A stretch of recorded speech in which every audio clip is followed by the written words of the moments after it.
This is the I Read Comic Books podcast. I'm Kara Szymborski, this week joined by the reincarnated manager of the notorious Black Sox, René Rodriguez. I don't think I know what any of that means.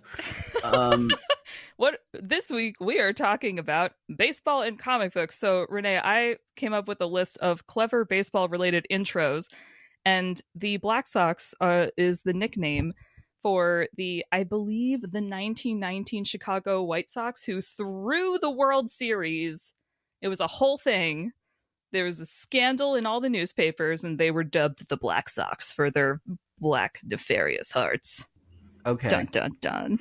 Okay. You had me worried for a second. But yeah, feel better about that now. My deeper cut would have been like Walter O'Malley's sworn enemy, which would have only made sense if you were a National League baseball fan in New York in the 1960s. But, you know. Yeah, we didn't got that reference either. Very few people would have. My baseball references are really specific to, like, baseball movies. As they should be. All right, I am by no means a sports person, but baseball has a special place in my heart because it's one of the few sports I can actually like understand and care about, partially because my brother played Little League, and if you watch enough Little League games as a youth, you just kind of get into it, I guess. And then in high school, my best friend at the time was obsessed with the Mets. So I know stuff about baseball, but there's nothing as quality as a good baseball sports movie. They make me cry, René. Oh no, same. I love sports, and I love sports movies. Honestly, I'm just currently waiting for the next great baseball movie. I think I mentioned this on Twitter before, but I'm just waiting for it because I love a good baseball movie. I guess the most recent one you could argue is Moneyball. I think almost constantly about that scene where Chris Pratt's character finds out that he can play baseball again.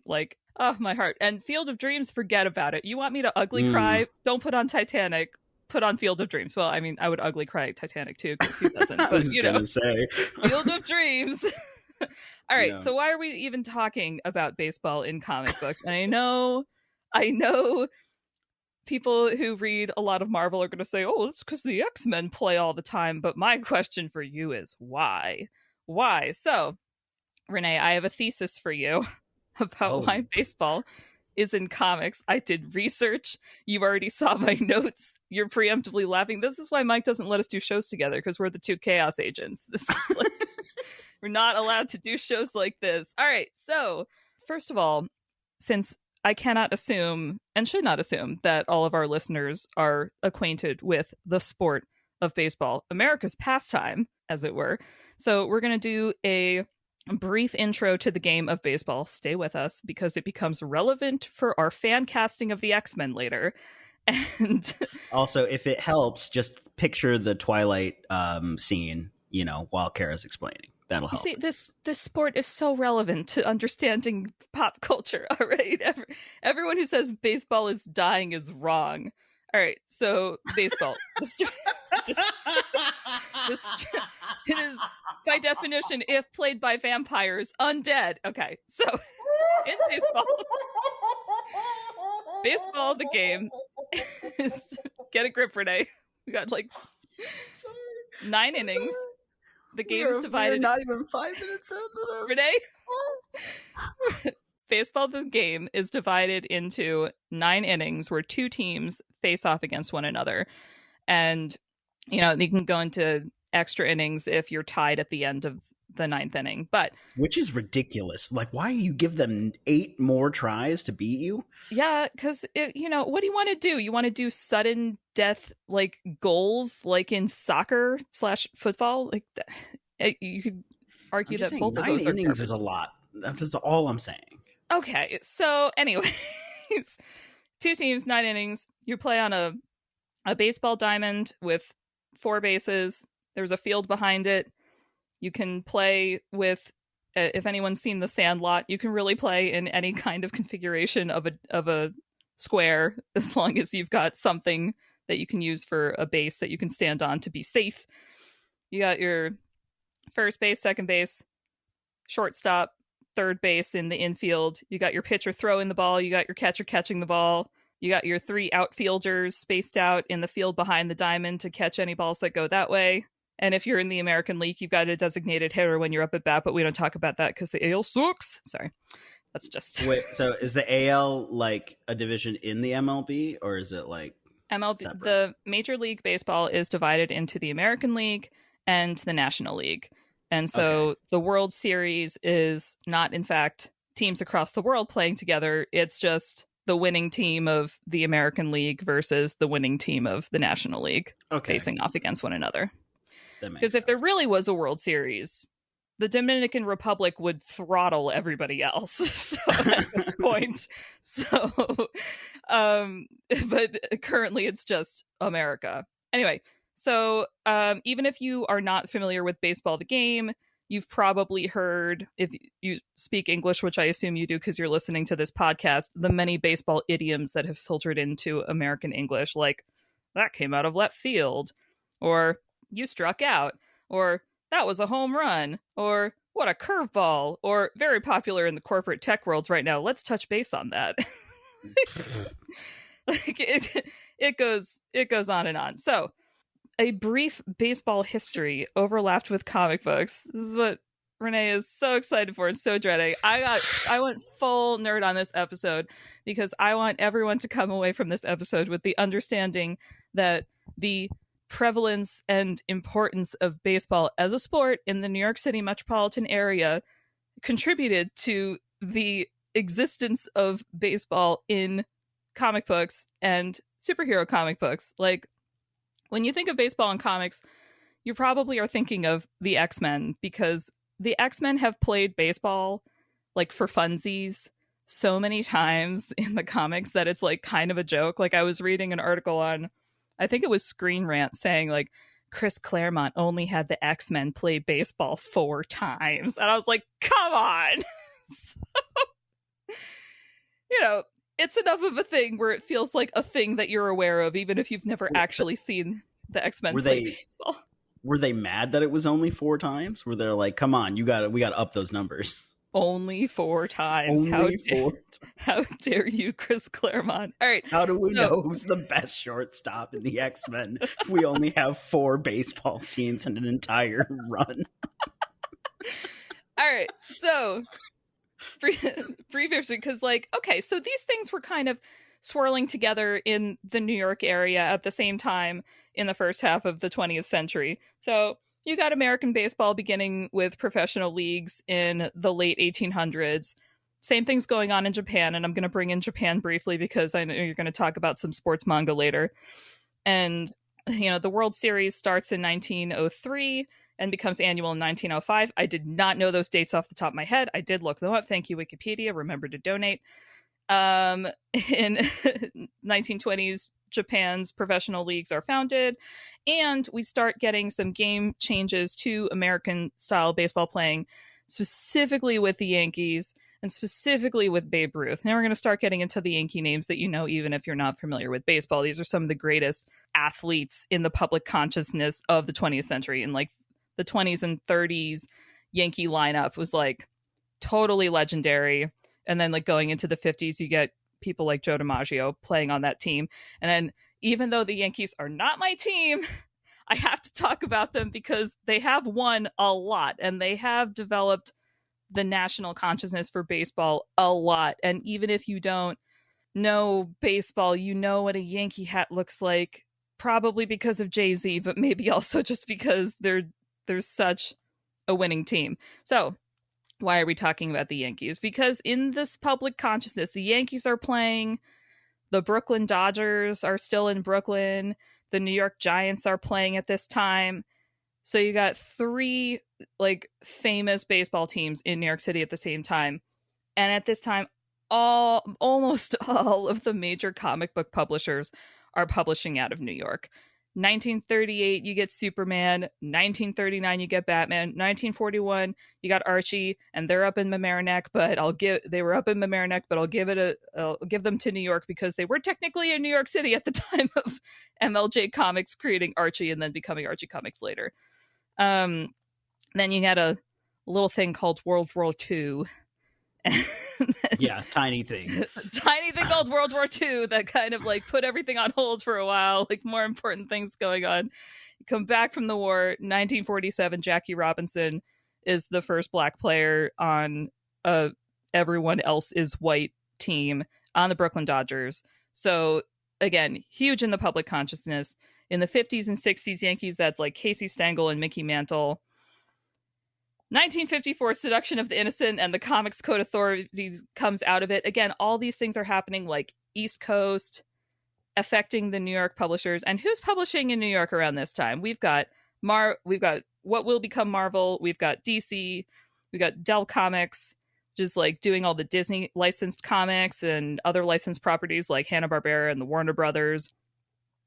You got your Archie Comics, you got EC Comics doing Mad Magazine. You got Fawcett Comics doing the Captain Marvel stuff, not the Marvel Captain Marvel. The Captain Marvel, that was the DC Captain Marvel, who's now Shazam, because comics. There's Quality Comics doing Plastic Man and the Spirit. There's Harvey Comics doing Casper the Friendly Ghost and Richie Rich.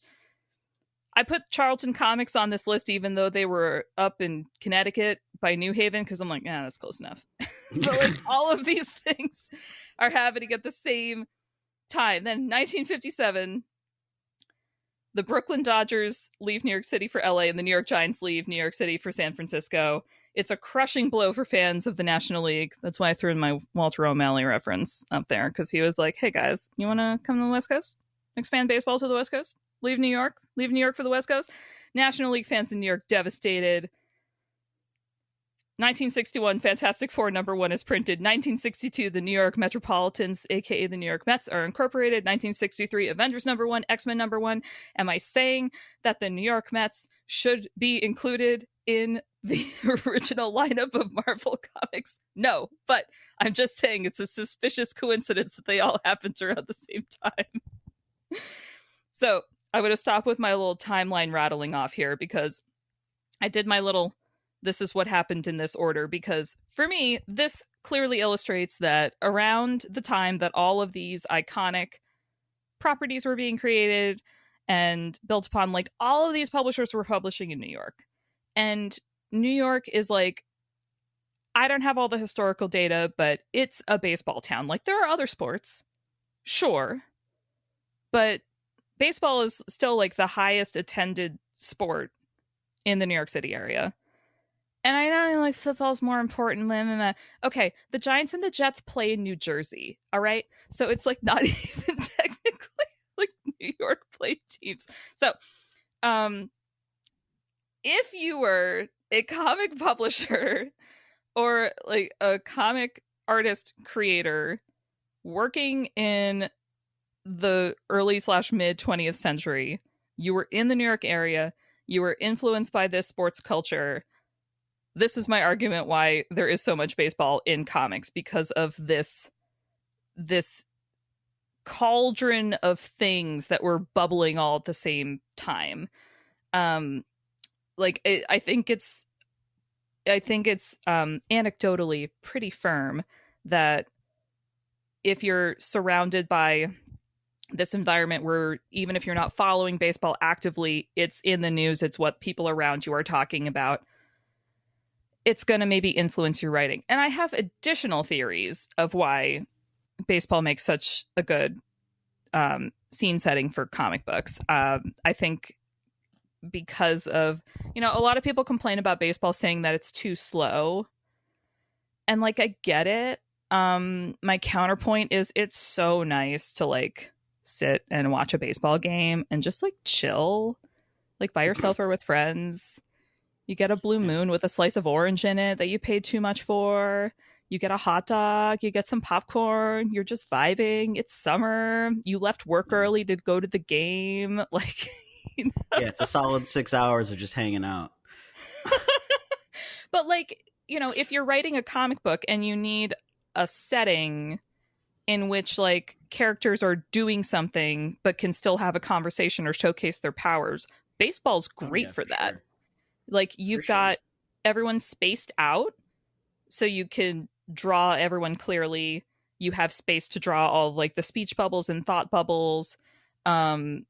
there's space to have somebody dramatically catch a ball using their like stretchy powers or flying powers or whatever other powers you want to use. If you're playing like basketball, you're just running. Like you don't have time to have like a full-blown conversation. If you're playing football, likewise, like baseball gives you like, even when you're playing it, especially if you're playing it like for fun, if you're in the outfield, you can just like call out to the other outfielder. If you're a shortstop, you can just like edge closer to third base and like start chatting with the third baseman. Like there's opportunities for interaction here. So I've been talking for a while. Let's say, Kara, do you really need me for this episode? I would love to hear your thoughts on what I have just laid out to the audience, René. I mean that in the nicest way. I mean, I'm riveted. I could listen to you talk about comics and baseball probably the rest of today. I love them both so much, René. I mean, again, I'm riveted, like actually full on riveted. Yeah. I honestly think like this should just be an ongoing segment, just Kara and baseball. Kara, baseball, comics. I could not tell you a single thing about baseball right now, except it looks like maybe the Mets don't suck, which is great. And I am afraid to think it, because what if they start sucking now? We're getting into the postseason. It's too much for my heart. Yeah, Uncle Ben and Pete would be really excited if they continue to be good. Queens. Yep. Exactly. Yeah, the only thing I know about baseball is I know about Shohei Ohtani because he plays for the Los Angeles Angels, which if I had a baseball team, it would be the Angels. Oh, because I am originally from California, and we used to go to events at Angel Stadium back when we were in California. Now, never for a game, but for other events. For other things. Because we were part of a mega church, and so they did events in the Angel Stadium, so we would go over there for that. But so the Angels, and then Angels in the Outfield came out when I think I was like 5 or 6. Oh, that was definitely the first baseball movie that made me feel things. Like the part where they start like flapping their wings. Like I got goosebumps as a child. I was like, why is this movie emotional? It's about sports. Yeah. And so like since we were like, hey, we've been to that stadium, and they're like, hey, we were like, hey, this is in our neck of the woods, which it's like, you know how many movies are in that neck of the woods. But I was a child, so it was that, and it was the Pizza Hut commercial at the beginning of the Ninja Turtles movie. So that was my experience with baseball at the time. I can still probably sing that whole song if you guys know what I'm talking about. I am unfamiliar with the Ninja Turtles Pizza Hut commercial. Oh man. It's all about playing right field. No. But the thing is, like, sometimes I'll start singing it, and my brothers will also start singing it along with us, which is a hoot and a half. My mom even sings it. That's how much we've watched that movie. So what is your thesis, Kara? My thesis is baseball occurs in American comics with more frequency than other sports because baseball was so central to the sports landscape in New York City for the majority of the 20th century, and baseball is a setting in which you can have conversations and draw the characters and interactions with more clarity than you could for other team sports, where the action is either constantly moving or everyone's in close quarters. And like, you know, if you're like, if you were to like have random superheroes on their off time play a football game, like I guess it would have to be like flag football. It wouldn't be like real football because you wouldn't have to go get the equipment. Like I think the X-Men play baseball with frequency. Like clearly at some point the writers or artists were like baseball people, but it's like they're at a school in Westchester County. It's a fancy school. They probably have a baseball diamond, and even if they didn't, one of them probably has the superpowers needed to cut some grass off of the turf to make a little square that they can like say, here's our baseball diamond and now we're going to play. And then you need a bat and a ball. is it more equipment than soccer/football? Sure, but only by a little bit. I don't know about football. Football, you need all them pads. I'm saying soccer/football so that I can appease the listeners who say soccer is football. For our American listeners, soccer is the one with one ball. I've been rereading the Harry Potter books recently, so I'm really my brain just wants to refer everything back to Quidditch, and I'm like, no. Amazing. All right, so while I was doing my little like New York City timeline, I did like a few brief forays over into Japan because I knew that you had sports manga that you could talk about for this show. And I had no idea that baseball is the most popular sport in Japan. Oh yeah, like, it's big. Not just Japan, but like China also really loves baseball. I remember we learned that in school for some reason. Go school. Yeah. But like baseball is huge in Japan and China. I don't know if it's big in Korea. But yeah, it's pretty big out there, which and like there are so many manga that are either like about baseball, and even if they're not, if they're like take place in a school, you know for sure you're gonna get like a vacation chapter or vacation arc, or you're gonna get a beach day, and you're gonna get a baseball sports day equivalent. There's always going to be a scene for baseball. Especially is you're like, oh, this thing takes place at a school. There's teenagers. There's going to be a baseball scene. So like when someone talks about like, we should play something. I bet it's baseball. Yup, they're playing baseball. And like, you know, obviously tropes are going to trope. But you know what? It's really always fun to kind of see what the author's going to do with the baseball scene, especially like if the series is kind of weird or even kind of plain where it's like, hey, this is clearly not what the rest of the series is about, but we're going to have some fun. And like, sometimes they take it super serious. Like, honestly, I love the baseball arc in Assassination Classroom. One, that manga is wild, but the baseball arc in that is phenomenal because it's like, it's equal. It fits into that world, but it's also still very fun. Is it like a tone change from the rest of the story? No, it's not. But it's very much in tandem. But have you read any of Assassination or know what Assassination Class is like, about? But I assume it's about a school of assassins. It's sounding like Deadly Class, but it's manga. So it's only one class. So there's a teacher that's like a monster / like I think at the very beginning they say it's an alien, but it's not. But there's this monster who's going to destroy the world in a year. And so they're at this elite school, and there's this one classroom that like, if you don't do well in any of your other classes, you get sent to this class that's like up on the hill of this mountain that the school owns. And it's basically like the reject class. So it's like you have this reject class so that the rest of the school can like make fun of them and pick on them and be like, well, at least I'm not in the reject class, you know?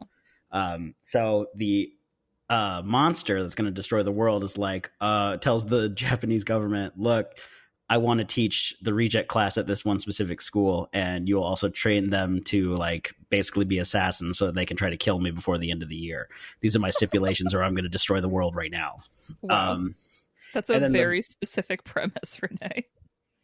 This is the story, but it's a phenomenal manga. It's one of my favorites, which I feel baseball. Like I say that about all of them. But so there's there's like the sports festival, right? And so they have like all the classes are going to compete against each other, and so they're going to like, it's like the class 1 or whatever of their year is going to be playing the reject class in baseball. And this is also a big deal because one of the members of the rejected classroom used to be like the pitcher. And then like he started doing poorly in school and stuff like that. And he wasn't doing great on the baseball team. So that's why he's in the reject class. So the rest of the class is like, this is big to sort of show like, one, that, you know, we're not going to let the other classes basically pick on us. We're going to start fighting back. But also we want to do this for our friend who used to be on the baseball team.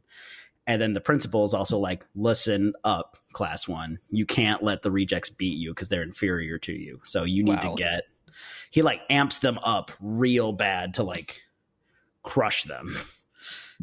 So it's a big thing.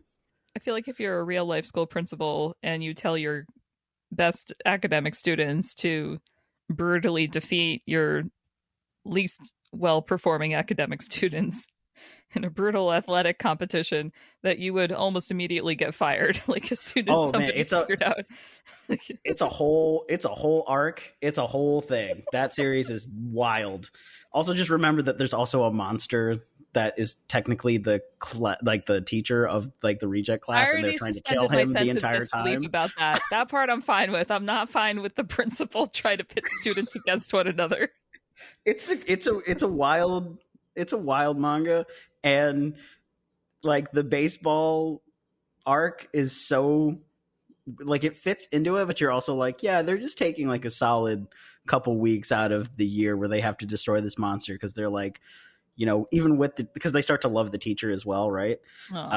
So like the teacher's also like, all right, I'm gonna train you basically to beat this team, because it's also like they're also like the mainly filled up with like the baseball people in class 1. So it's wild. It's wild. We've gotten a little off topic here, but it's the main point. Still with the baseball thing, because like my majority experience with baseball in comic books is naturally from Archie comics, because in Archie comics, I think the current like what's the title? Editor-in-chief, Mike Pellerito, I think he once said that there's only like 5 Archie stories and they just keep rewriting them with different dressings. Something like that. Which like true, but also not mad about it, because like, yeah, you've got kids. It's like you said with the manga tropes. It's like, yeah, you've got a group of kids in high school and they each have defined personalities. Like there is a limit to the amount of stories that you can do with those combinations while still making it age appropriate. That said, so Archie the publisher has done various versions of the different sports that one could play at high school. Like if you start to think of the logistics of how Archie and Reggie could possibly be on so many sports teams, and Reggie's still like the editor of the school paper, and Archie's still like they're both playing in a band and everything, the logistics are mind-boggling. But like, you know, when you're reading an Archie comic, you're just reading that one story of the kids in high school at that one moment in time, and everything else is irrelevant. So they've written like so many baseball stories and like so many football stories and so many tennis stories that each of these are collected in like digital only editions just devoted to that sport. Like there's like over 200 pages of just Archie and his friends playing baseball. Amazing. So, I always just imagine every Archie story is just like every single one is a different like dimension. So even like in a single bound thing, like you're reading different universes in that one Archie comic. Did you watch season 6 of Riverdale? I haven't seen past episode 8 of Riverdale. Okay. Well, that's maybe not a mistake, but I feel like you would appreciate season 6. Oh no, I remember you posting it in the chat for. Watch the last 2 episodes of Riverdale season 6 and nothing else, and come back and tell me what you think. Anyway, so the majority of my experience with these comics is like Archie stuff, but also these other slice of life comics. Like now we think of American comics mostly in the context of superhero comics, but that's kind of a late 20th century development, because the slice of life comics, like the Archie stuff and Lil Jinx and Richie Rich and stuff like that, and the licensed comics like the Disney ones and the Hanna-Barbera ones and the Looney Tunes ones, like those were far outselling superhero comics in their heyday, which I think we forget very often. But it's like those comics that were doing more like, here's something that an average kid might be doing, because then they'll find it relatable when they read our comic book. So, you know, in Disney comics, they'd be playing different sports like baseball. I'm sure I could be hallucinating this, but I'm like definitely sure that Lil Jinx and Richie Rich and those characters have like played baseball at some point. Like it's it was part of the fabric of being a kid at that point. I think this was when everyone was still like kind of playing baseball as their childhood sport. This is before like the soccer complex took over, like the 90s for sure. Mm-hmm. But like when I think of baseball in American comics, I think more of those slice of life ones, which again I think relates more to like this, like the school manga, like you were saying, or the sports manga, because I mean, like our would you say that most sports manga like are set in a high school setting, or is it like a mix depending on the sport? It depends on the sport, but a lot of them are in high school because that's the demographic that most of the magazines are going for. A couple of the martial arts ones will start in high school, or some of them, like, they are either already adults or they start in high school, but they leave to like go pursue this as a profession type thing. But for like baseball, basketball, soccer, a lot of them, the kids are younger, and I think that's because they're, you know, aiming at the younger demographic. Yeah, so it's kind of like that same thing of like, what are you realistically doing with your time when you're not in school or at home, and how can we make that like a relatable touch point in our storytelling for you? Yeah. But you know, now to the mutants at the heart of it all. X-Men and baseball. René, have you ever actually read an X-Men comic that has a baseball scene in it? I don't think a full comic, but a couple of the ones that I've read when I was younger, they would have like those pages at the very end that were supposed to be like an advertisement or something like that. So they had them doing random things. Like I remember there was one where they were at the beach for whatever reason. Iceman was making ice cubes into like a glass or something like that. And that's like, adorable. See, you said they were at the beach and I thought the Marvel swimsuit special, René. Maybe. I don't know. I remember that like Nightcrawler teleported to go buy hot dogs, and then he teleported back with 2 hot dogs to give to people. But it was just it was like a single page. Sure. And so I remember there was one where they were playing baseball, and it was like one where I think actually maybe Nightcrawler, because Nightcrawler is my favorite X-Men. So if there was Nightcrawler in that, that's what I remember most. So I think there was one where they're playing baseball, and I think someone with super strength or whatever like knocks it up, and it looks like it's going to be a home run, and then Nightcrawler like teleports and catches it or something like that. So it was, I remember like small things like that, but I don't think I read a whole issue where the X-Men were playing. Well, I don't think that they did have it as a whole issue. I think it was like, here's a fun scene. Look, they're not always saving the world. They're just kids at a school. Yeah, and there's a couple of them where they're like in the background or something, kind of like in the first X-Men movie where someone is playing basketball and they like teleport to pass it to themselves, and they're like, hey, no powers. Like I've seen that like in the background of like an X-Men comic, but yeah, I can't remember a whole scene. You know, I don't really read X-Men comics, like the full. No, like, okay, that first of all, that's Mike's job. Second of all, Mike will be devastated. He'd be like, first of all, that's Mike's job. Second of all, it's like the only X-Men comic that I've actually read is Age of Apocalypse, and anyone who's read that series is now just like laughing.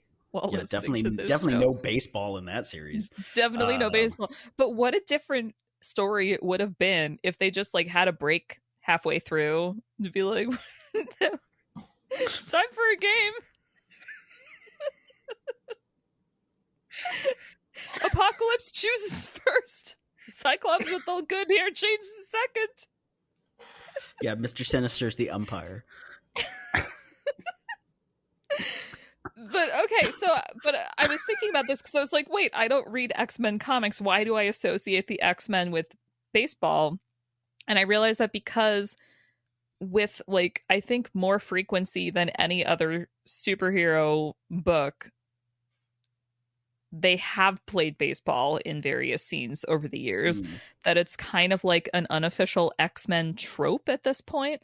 Like, even I feel like even if you've never read an X-Men comic or an X-Men comic where they play baseball, like if you've been on the comics internet long enough, you like kind of know that they play baseball sometimes. Yeah. And seriously, what's like when you picture X-Men in baseball, I always picture Wolverine, cigar in the mouth, wearing a white tank top, in jeans, being like, all right, it's my turn to bat type thing. Well, that's what I picture, right? X-Men baseball, or like he's like, all right, I'm hitting it out to you. You catch it, throw it back, whatever. Yeah. So, I mean, I thought we'd round out this episode with our own fan casting of an ultimate like X-Men team lineup for a baseball team. Now that I think about it, it's kind of unfortunate that Avengers Academy kind of ended so quickly, because like they could have had like the Xavier School for gifted youngsters could have finally had someone to play if they had a school instead of just team themselves. Yeah, instead of just playing with the other like kids, they'd be like, it'd be really cool if we could actually play another team full of superpowers, but unfortunately. Yeah, it'd be a big rivalry, like because Spider-Man taught at Avengers Academy for a hot second, so like he would be the coach, obviously, and him and Wolverine would have some great banter as coaches. I want this so badly. If you're at Marvel and you're listening to this, please make this happen. All right. Yeah. I had to Google some of these characters because I am not the expert.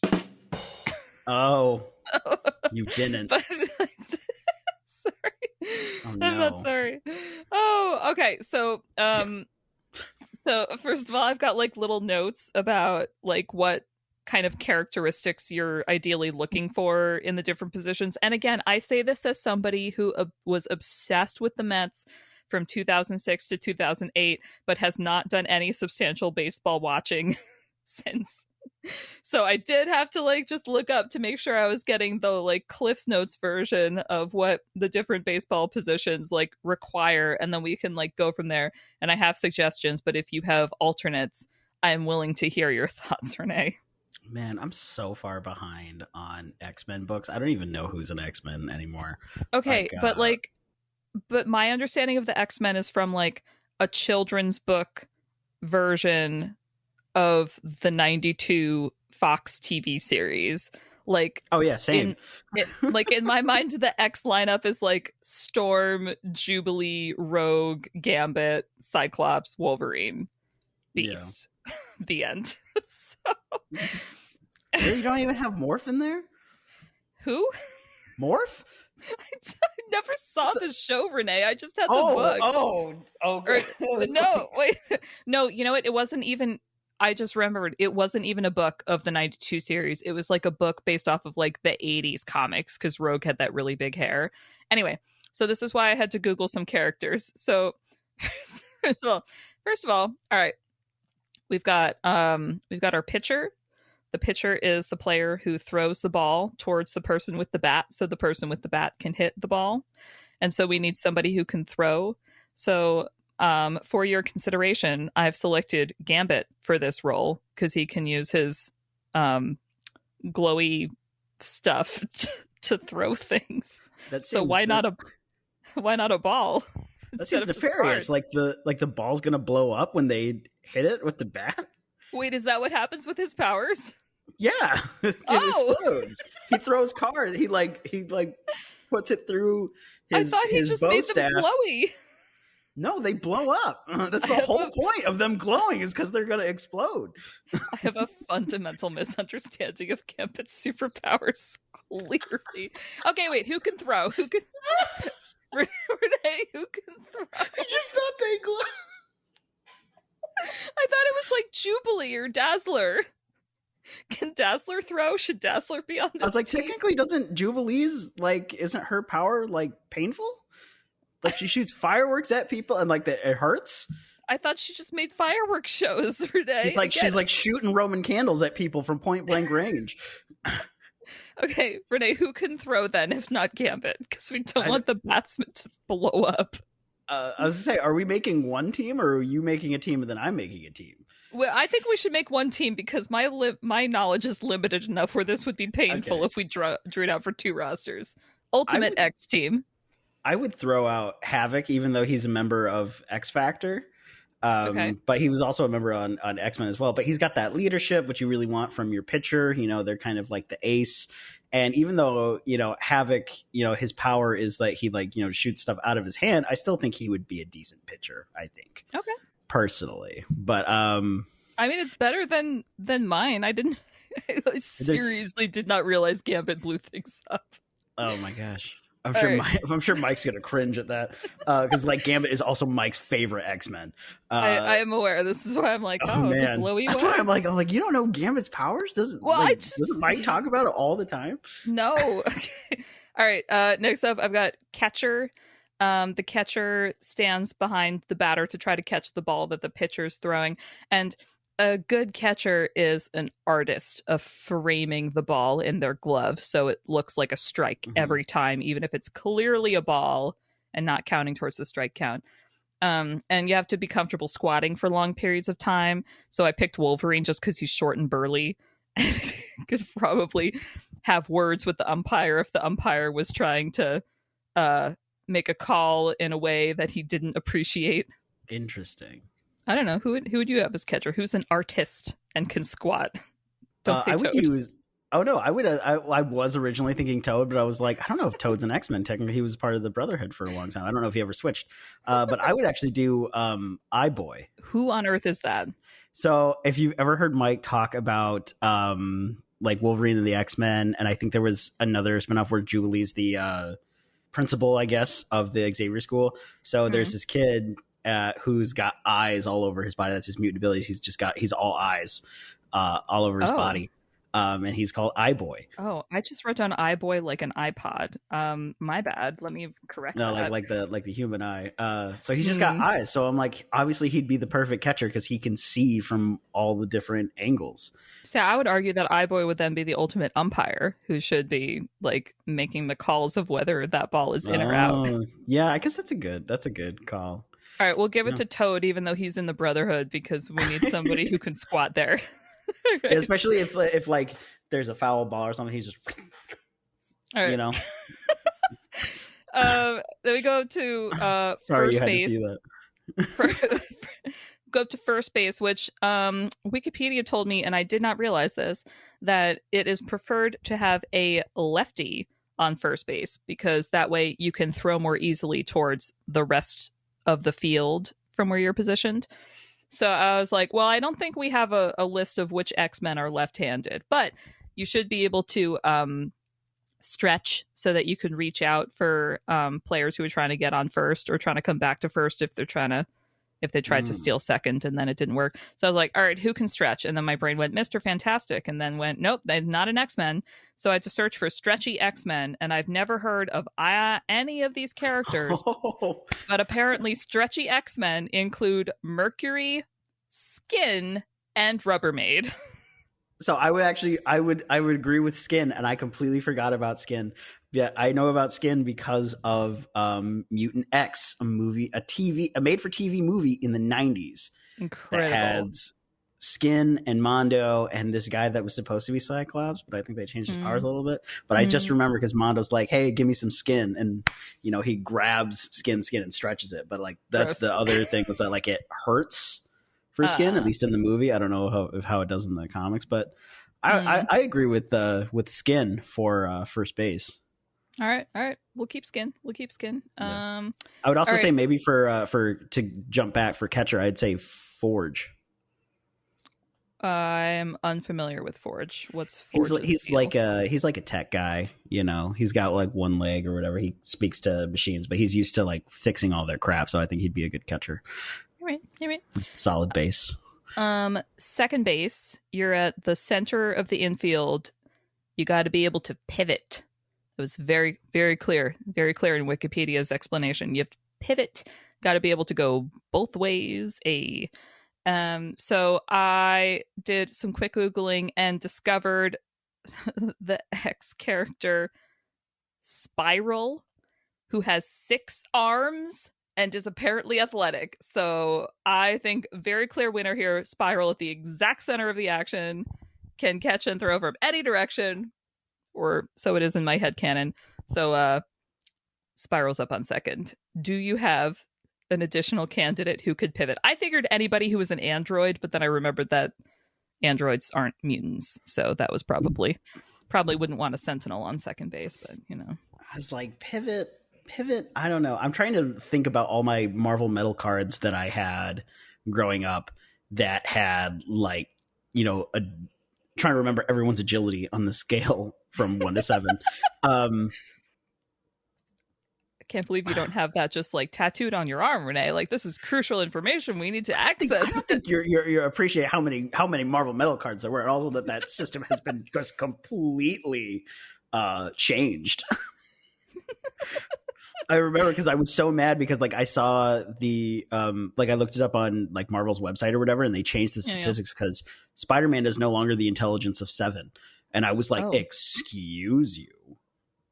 Excuse you. And they also brought down his strength too, and I was like, that makes no sense. But that's not what we're talking about here.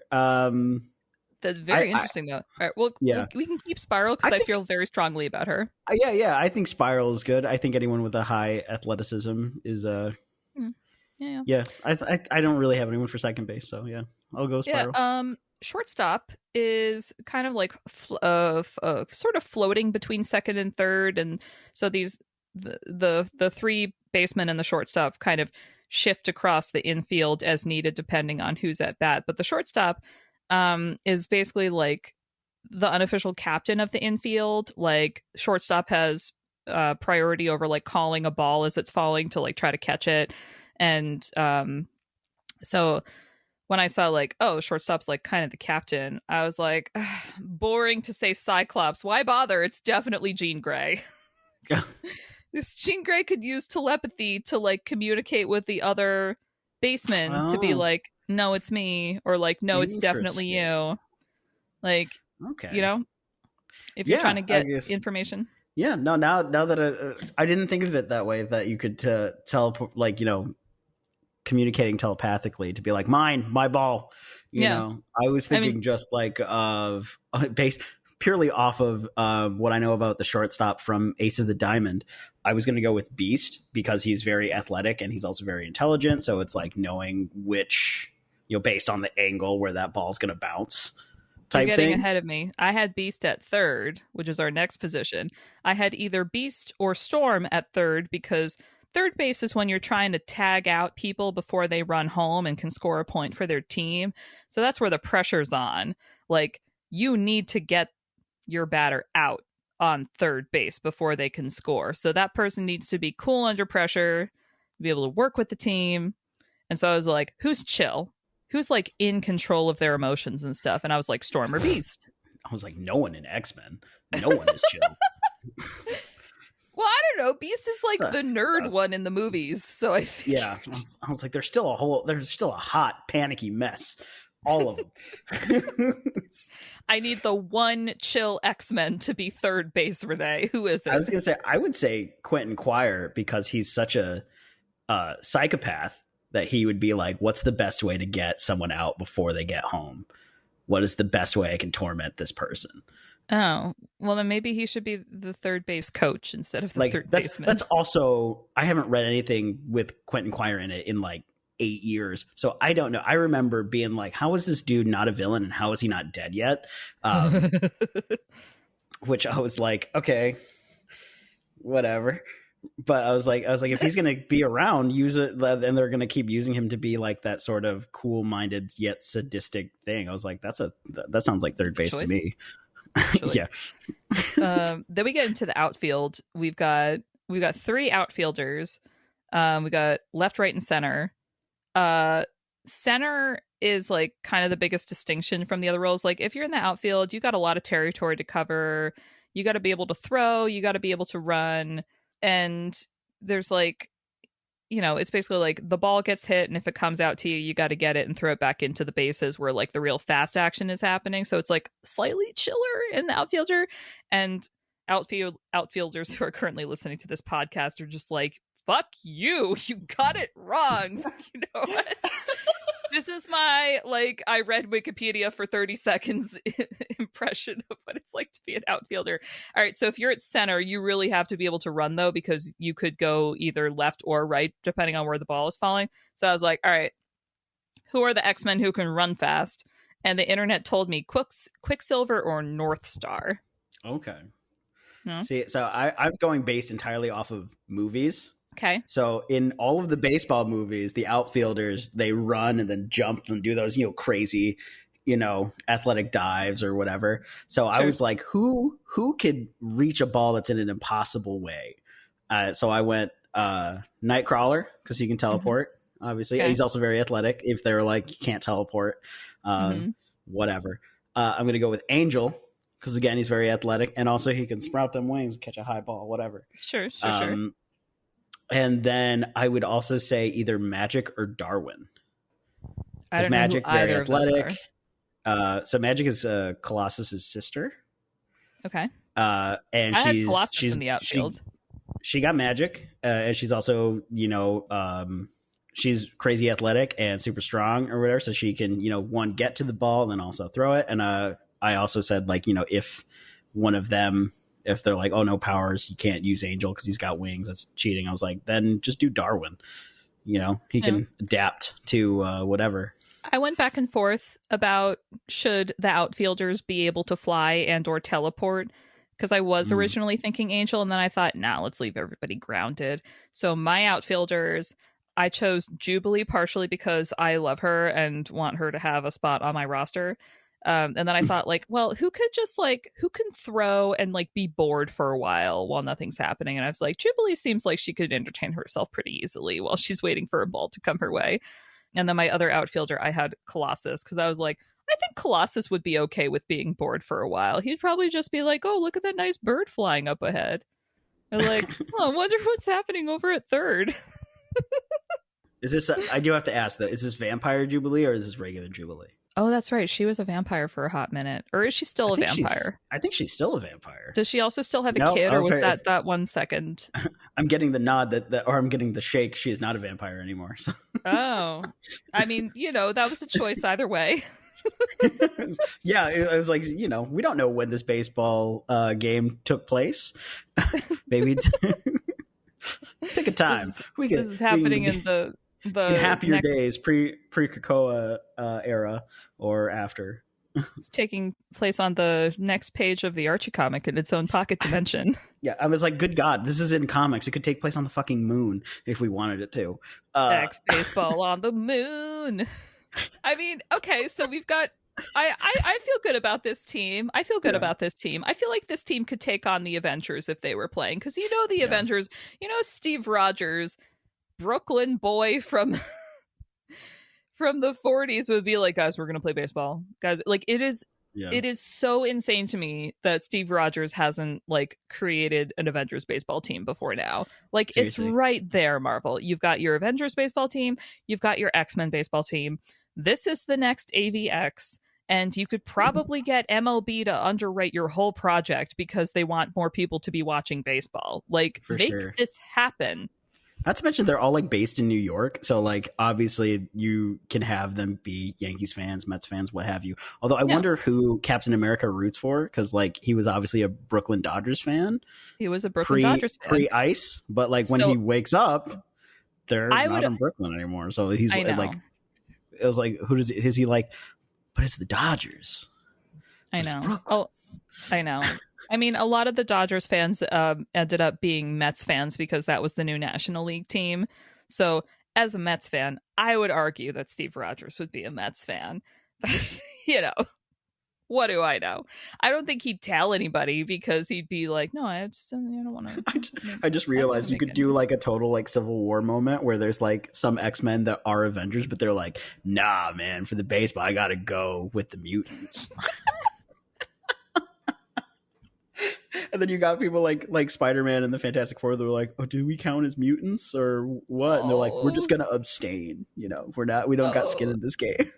Oh, and then Ms. Marvel wants to make an Inhumans baseball team, but there aren't enough of them. Oh my God. Medusa's on second, y'all. She'll use her hair to pivot back and forth. Oh man. Well, Renee, thank you for joining me for this magical baseball adventure. This is a perfect summer episode. Yeah, that was incredible. So thanks for having me. And thank you all for joining us on this journey. You can follow us on Twitter. Renee, what's your handle? Is it at It's Rodrigo? at Rodriger29. I missed the number. Very mid 2000s of you at No, Rodrigo29. well, 29 was my sports number in high school. So Oh, we brought it all back to baseball. Thank you, Renee. I know you didn't play baseball. It's irrelevant. No, I didn't even learn how to catch a baseball until I was like 16, 15, 16, because my brother joined his high school baseball team. He also didn't know how to throw. We're Latino. My dad was like, I don't know that shit. You're going to learn how to play football, like soccer. Which is why we never played baseball. And then my brother joined the baseball team just to have something to do. And then he was like, I need to like practice catching. So come out and play catch with me. And I didn't know how to do it. And he's whipping fastballs at me. And I'm like, what the fuck? I'm just like crouching on the ground, holding the mitt in the air, like in the sandlot, just being like, don't hit me. You can follow me on Twitter at KaraSM. You can follow the show at IRCB Podcast. We're also on Instagram, Twitter, and TikTok. Renee's been making some absolutely amazing TikTok content for that, so definitely check it out. This episode first aired on Patreon and is possible because of our wonderful patrons. Join today for exclusive series like IRCB Movie Club, Saga of Saga, and so much more. You can join now at patreon.com/IRCB podcast. If you haven't already, please rate and review our show 5 stars on Apple Podcasts, Spotify, or wherever you listen to podcasts. And if you know anybody at Marvel or the MLB, send them this show because our pitch is perfect. Seriously, if we end up seeing a baseball game on the moon in an X-Men comic, we know what happened. Join the IRCB Discord, community to chat comics, and more. Tell us your fantasy mutant or X-Men or Avengers baseball team. Do that with us in the community chat. Plus, you can listen to all of our episodes live as we record every week as part of that community. So check the link to our Discord in the show notes. Podcasts grow best when spread by word of mouth. So please tell your friends, family, local comic shop, and local Major League Baseball team about IRCB. Infinity Shred is the best. They do our music. This podcast is edited by Zander. Oh God, he's right behind you. Ah! Thank you. And until next time, comics are good, and so are you.